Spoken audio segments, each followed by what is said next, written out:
안녕하십니까 여러분. 수요 Q&A 세션 세 번째 시간입니다. 오늘은 요새 저희들이 당면하고 있는 문제하고도 상당히 깊은 연관을 갖고 있는 질문인데요. 하나님은 왜 세상에 재난을 허락하시나요? 하는 질문에 대해서 생각해 보도록 하겠습니다. 여러분, 우리 요새 이 전염병 문제로 인해서 한국도 그렇고 또 미국도 그렇고 굉장히 사회적으로 근심 가운데 있고 또 이 일로 인해서 여러 가지 어려운 점들이 많이 생기고 있지요. 그래서 믿는 사람들뿐만 아니라 믿지 않는 사람들조차도 왜 이 세상에 이런 재난이 일어나는가, 또 특별히 믿는 사람들한테는 하나님께서 왜 이런 어려운 일을 또 고통을 우리들한테 허락하시는가 하는 그런 질문들을 하게 됩니다. 그래서 오늘 저희들이 이 질문에 대해서 한번 살펴보도록 할 텐데요. 이 질문에 사실 대답하기 전에 이 세상이 어떤 상태인지를 아는 것이 좀 이 질문을 대답할 때 도움이 됩니다. 우리가 잘 아는 대로 창세기에 보시면은 하나님께서 원래 이 세상을 아름답고 선하게 지으셨다 이렇게 얘기하고 있죠. 에덴 동산으로 대표되지 않습니까? 그런데 그 완벽한 동산, 또 악이나 또는 죽음, 질병이나 이런 것이 없는 그 완전한 세상 안에 살았던 아담이 불순종하죠. 그 가운데에서 이 세상이 아름다움과 그 선함을 잃어버립니다. 완전히 잃어버리는 건 아니지만 하나님께서 원래 생각하셨던 그 아름다움과 선함으로부터 상당 부분 이탈하게 되지요. 그것을 아담과 하와가 그 낙원에서 쫓겨나는 것으로 이 성경은 형상화합니다. 그러니까 그 에덴 안에서의 삶, 그리고 에덴 밖에서의 삶, 그렇게 이제 대조가 일어나게 되지요. 그래서 타락 이후의 그 세상, 그걸 생각할 때 비유로 말하자면 마치 부서진 집에서 사는 것과 같다, 이렇게 얘기할 수 있습니다. 우리 인생이 마치 부서진 집에서 사는 것과 같다, 이렇게 생각하시면 됩니다. 부서진 집에 살면 어떻게 될까요? 예를 들어서 지붕에 구멍이 있는 집에 산다, 이렇게 생각해 보십시오. 그러면 밤에 자고 있는데 비가 내리면 어떻게 될까요? 이게 지붕에서 물이 뚝뚝뚝뚝 떨어지니까 가족들이 잠을 자지 못하고 물을 다 일어나서 받아야 되겠죠. 또 문이 고장난 집에 산다면 어떻게 되겠습니까? 강도가 들어와도 속수무책인 그런 두려움 가운데 지내게 되지 않겠습니까? 그래서 사실 우리가 이 세상에 왜 재난이 있는가를 질문하기 전에 먼저 우리가 생각해 봐야 될 것은 우리가 사는 이 세상이 하나님의 의도에서 벗어나서 불완전하고 또 더 나아가서는 부서진 상태로 있다는 것을 기억하시는 것이 그 바른 순서입니다. 그러고 나서 우리가 왜 하나님께서 우리한테 이런 재난을 주시는가 한번 생각해 봐야 되겠죠. 이 세상이 부서진 세상이라면, 그래서 부서진 집과 같으면 마치 한밤중에 빗물이 새는 것과 같이, 그리고 또 때로는 막 모르는 사람이 불쑥불쑥 들어와서 집안을 헤집고 다닐 수 있는 것 같은 그런 어려움이 생기듯이 이 부서진 세상에서 고난과 재난을 피하는 것은 사실상 불가능합니다. 그렇죠. 자연재해가 일어나기도 하고 또 인재가 발생하기도 해요. 자연재해도 사실은 에덴 동산에는 없는 것이었습니다. 자연이 사람을 대적하거나 또 사람의 목숨을 잃게끔 만드는 그런 불순종이 일어난 적이 없어요. 또 인재가 발생하지 않으니까 우리가 사는 세상에서는 무심코 버린 담뱃불로 인해서 온 산이 타고 동네가 타버리지 않습니까? 그런 것이 있지 않았죠. 그런데 저희가 사는 이 세상은 부서진 세상이란 말이에요. 그래서 이 자연이 사람의 어떤 생명, 사람의 행복, 이런 것들을 침범하면서까지 무리하게 어떤 자연 현상들을 하고 있습니다. 그리고 사람이 주체가 돼서 일으키게 되는 그런 재해들도 많이 있죠.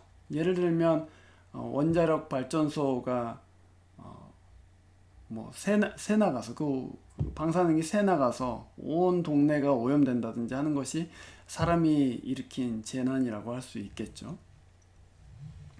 그래서 우리가 이 사는 세상이 타락으로 인해서 부서지고 또 타락한 세상이라면, 그럼 이 세상에 살면서 고난과 재난을 피할 수는 없겠구나 하는 것을 저희들이 사실 생각해야 됩니다.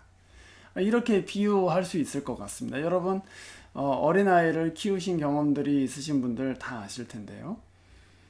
여러분이 아주 깨끗한 집에 살고 있다고 해도 신혼이라서 이제 딱 도배도 하고 페인트도 칠하고 그래서 벽이 아주 깨끗했단 말이에요. 그런데 아기가 생기면 어떻게 됩니까?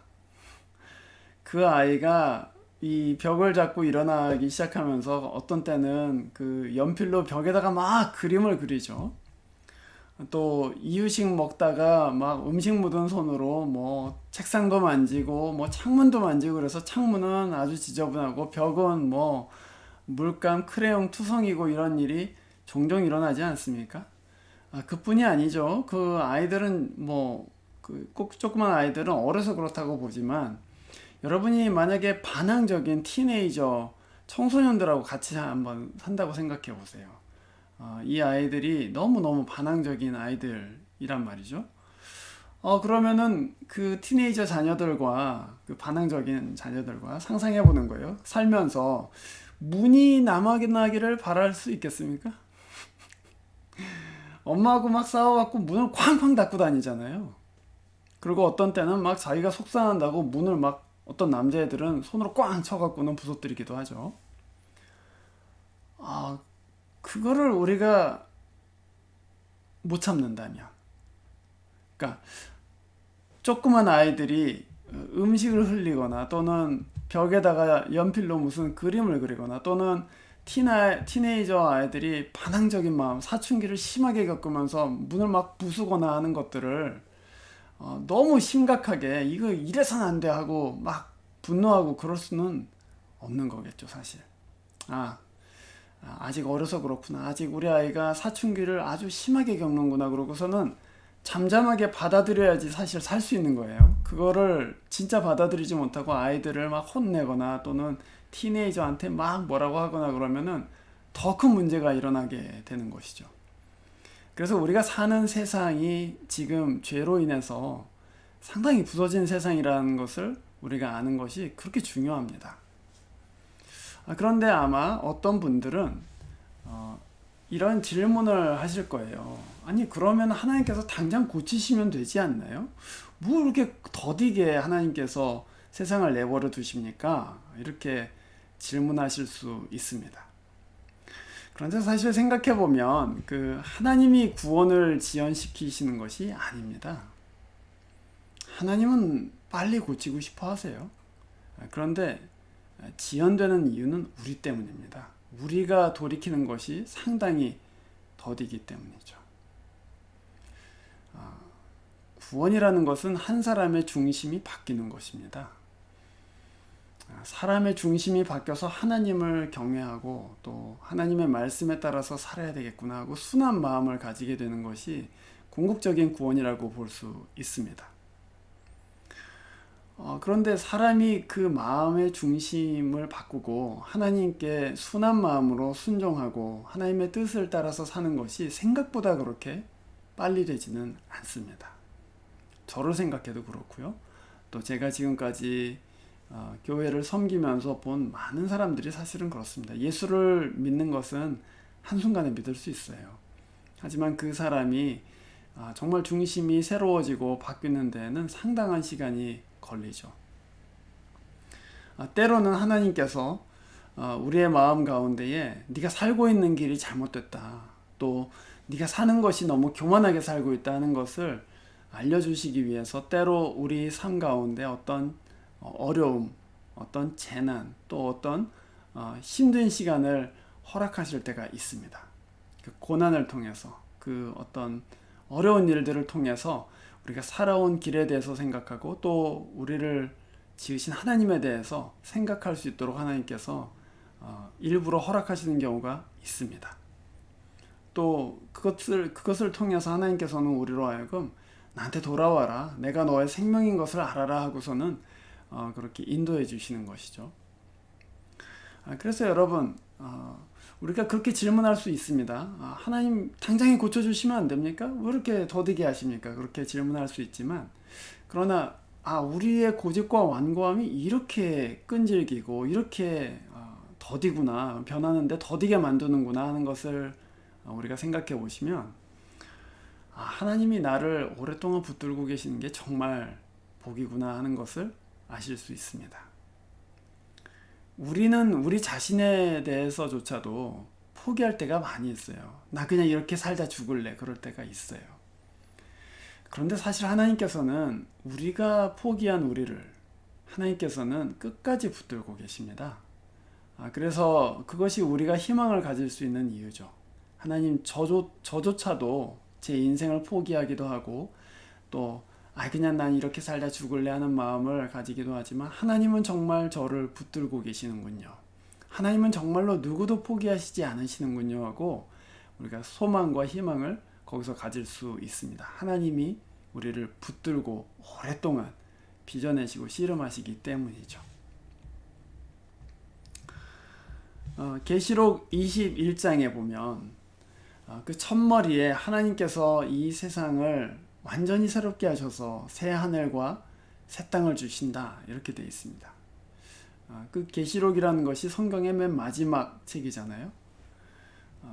그 책의 그 마지막 부분에 새 하늘과 새 땅에 대한 그 비전이 착 나오는데 그 환상이 착 펼쳐진단 말이죠. 그걸 보면서 우리가 하나님은 결국에 이 세상을 회복하시겠구나 하는 그 소망을 가질 수가 있습니다. 말하자면 그 외적으로 보이는 어떤 물질적인 세계만을 하나님께서 새롭게 하시는 것이 아니라 사람의 마음을 새롭게 하셔서 새 곳으로 만들어 주신다, 그런 얘기죠. 그래서 바로 그것을 위해서 사람의 중심이 회복되어지고 또 하나님께 순종하는 사람, 또 하나님의 뜻을 받드는 사람으로 만드시기 위해서 주님께서는 그리스도를 보내셨습니다. 그리고 우리의 죄를 다 씻어주셨죠. 우리 대신에 저주를 당하시고 우리를 대신 깨끗하게 죄로부터 씻어주셨습니다. 그래서 그 은혜를 믿어야 되는 것이죠. 그 그리스도께서 나를 새 것으로 만들기 위해서 자기의 목숨을 주셨구나. 그래서 그 희생과 구속이 우리를 새롭게 한다는 것을 여러분 믿으시기를 바랍니다. 그 은총이 온 세상을 새롭게 해요. 그래서 계시록 21장 첫머리에서 보는 것처럼 그때에는 주께서 다시 오시는 그때에는 사망도 없고 아픔도 없고 병드는 것도 없고 누가 누구를 해하는 일도 없는 새 하늘과 새 땅이 올 것이다. 하나님이 이 세상을 결국에는 회복시키실 것이다 하는 소망 가운데 계실 수 있기를 바랍니다. 자, 이제 그럼 이제 우리가 실천적으로 재난을 만나면 그럼 이제 어떻게 해야 됩니까? 예를 들어서 우리가 지금 코로나 바이러스로 인해서 온 세상이 재난을 당하고 있습니다. 한국은 그래도 좀 나은 편이지만 미국은 상당히 지금 특히 동부 지역 심각하죠. 재난을 만날 때는 제가 몇 가지로 여러분한테 권할 수 있는 일들이 있습니다. 첫 번째는 재난은 언제나 우리의 게으름, 또 어리석음, 또 교만함을 생각하게 합니다. 그래서 재난을 만나거든 일단은 마음을 낮추세요. 재난은 우리 힘으로 어떻게 할 수 있는 부분이 상당히 적습니다. 그래서 우리가 얼마나 연약하고 또 얼마나 작은 존재인가를 깨닫게 하죠. 마음을 낮추고 슬퍼하십시오. 무엇에 대해서 슬퍼할 것인가? 여러 가지가 있죠. 그러나 무엇보다도 이 재난으로 인해서 생긴 아픔과 고통에 대해서 충분히 슬퍼하는 것이 사실 필요합니다. 저는 사실 텍사스는 그렇게 많은 피해가 있지 않은데요. 뉴스를 보면서 그 뉴저지나 또는 뉴욕에 있는 의사들, 또 고통을 당하고 있는 사람들, 또 영안실에 보관되지 못하고 시신들이 냉동창고에 막 보관되고 장의사들이 어떻게 하지를 못하고 막 그 시신들을 쌓아놓고 하는 것들을 보는데요. 그거 볼 때 정말 눈물이 나기도 하고 그래서 새벽에 간절히 기도하기도 하고 그렇습니다. 그리고 죄책감도 들어요. 저 사람들은 저렇게 힘든 시간을 지내고 있는데 나는 텍사스에서 좀 이게 사정이 그렇게 여긴 심각하지 않다 보니까 자꾸 마음이 좀 어려워져요. 이분들은 어려움을 당하는데 나는 여기서 그냥 편하게 지내고 있는 것 같은 그런 생각 때문에 마음이 사실 굉장히 불편합니다. 그래서 재난 만날 때 우리의 마음을 낮추고 하나님이 정말로 위대하시고 이 세상의 창조주이시고 크신 하나님이시구나 하는 것을 기억하면서 우리는 그 앞에 마음을 낮추고 우리가 지금까지 얼마나 게을렀는지 또 무정했는지 또 어리석었는지 또 얼마나 교만했는지를 생각하고 이웃의 아픔에 동참하고 또한 우리의 죄에 대해서 슬퍼하는 그런 시간을 가지시면 좋을 것 같습니다. 또 이웃들, 친구들 또 가족들의 사정을 생각하면서 그들의 아픔에 동참하고 그들을 위해서 기도하고 하나님께 나아가는 시간 가지실 수 있기를 바랍니다. 두 번째로는 그럼에도 불구하고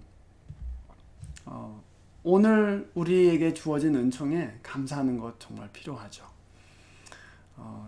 저희 둘째 아이가 어렸을 때 얼굴에 아토피가 아주 심하게 아주 초기였는데요. 아주 심하게 그렇게 퍼졌던 적이 있었습니다. 우리가 그 아토피를 어떻게 하면 고칠 수 있을까? 그래서 뭐 매일 빨래하고 매일 청소하고 매일 목욕시키고 너무너무 힘들었습니다.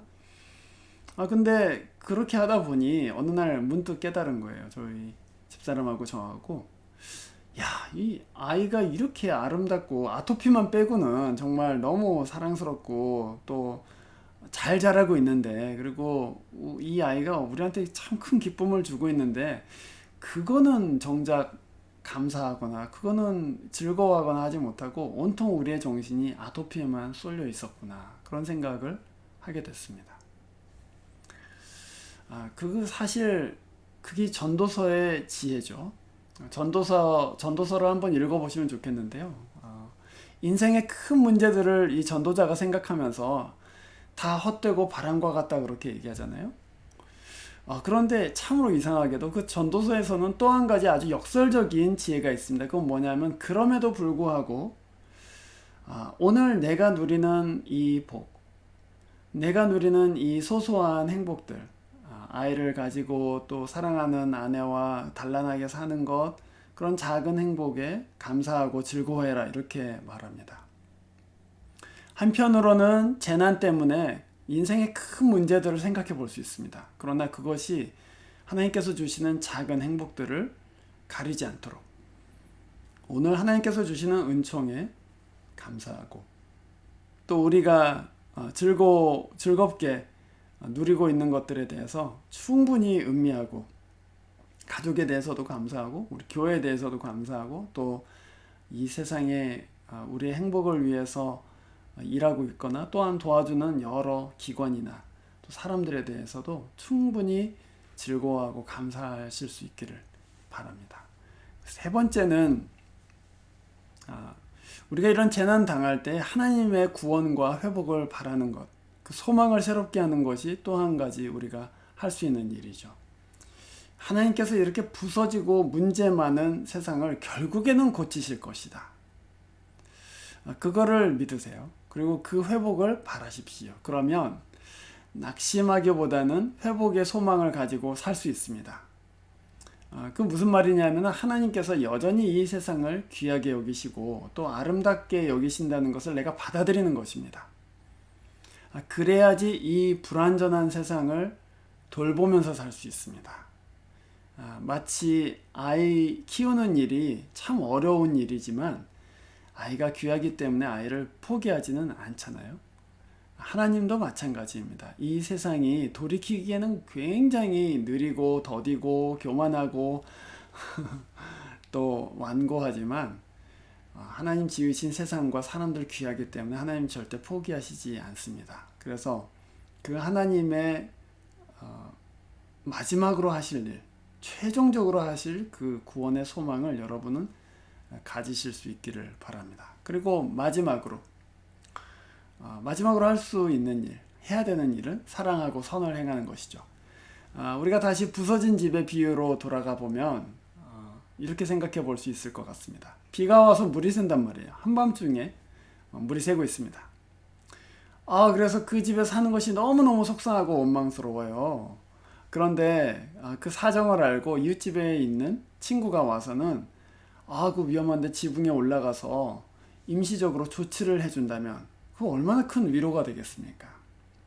이 집에 사는 것이 너무 짜증난다 그랬다가도 이 친구가 이렇게 나를 위해서 수고하는 것을 보면서 그 시름은 잠시 잊어두고 이런 친구가 있다니 난 참 복된 사람이다. 그리고 즐거워하고 감사하고 또 감격해 하지 않겠습니까?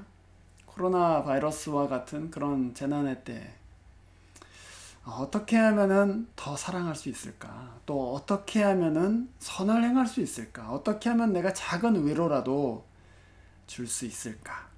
그 생각하시면 좋을 것 같습니다. 그렇게 해서 하나님이 이 세상을 여전히 사랑하고 또 돌보고 계신다는 것을 우리가 믿고 있다. 그것을 몸으로 증거할 수 있습니다. 하나님이 나를 통해서 여러 사람들을 위로하시고 돌볼 수 있도록 어떻게 하면 선을 행할 수 있겠는가 생각해 보실 수 있기를 바랍니다. 그렇게 해서 이 재난을 하나님께서 왜 허락하시는가라는 질문에 제가 아주 속 시원한 대답은 드리지 못했지만, 그러나 최소한 하나님이 이 세상에, 이 부서진 세상에 여전히 어떤 사랑과 은혜를 베풀고 계시다는 것을 믿고, 그리고 그 세상 가운데에서 하나님께서 결국 돌보실 이 세상을 나도 돌보겠습니다 하는 그런 믿음으로 선을 행한다면 그것은 그 질문에 대한 답보다도 훨씬 더 귀하고 아름다운 일이 되지 않겠습니까? 이 정도로 부족한 제 질문에 대한 답을 마치도록 하겠습니다. 어떤 이해보다도 하나님을 믿고 주의 그 계획과 의도에 맞추어서 선을 행하는 것이 더 중요하다는 생각을 저는 합니다. 고난주간 가운데 계신 여러분, 그리스도의 은총과 또 그 희생을 생각하시면서 우리는 모든 사람이 고난받고 있는 이때에 무엇을 할 수 있을까 생각해 보시고 선을 행하실 수 있기를 바랍니다. 감사합니다.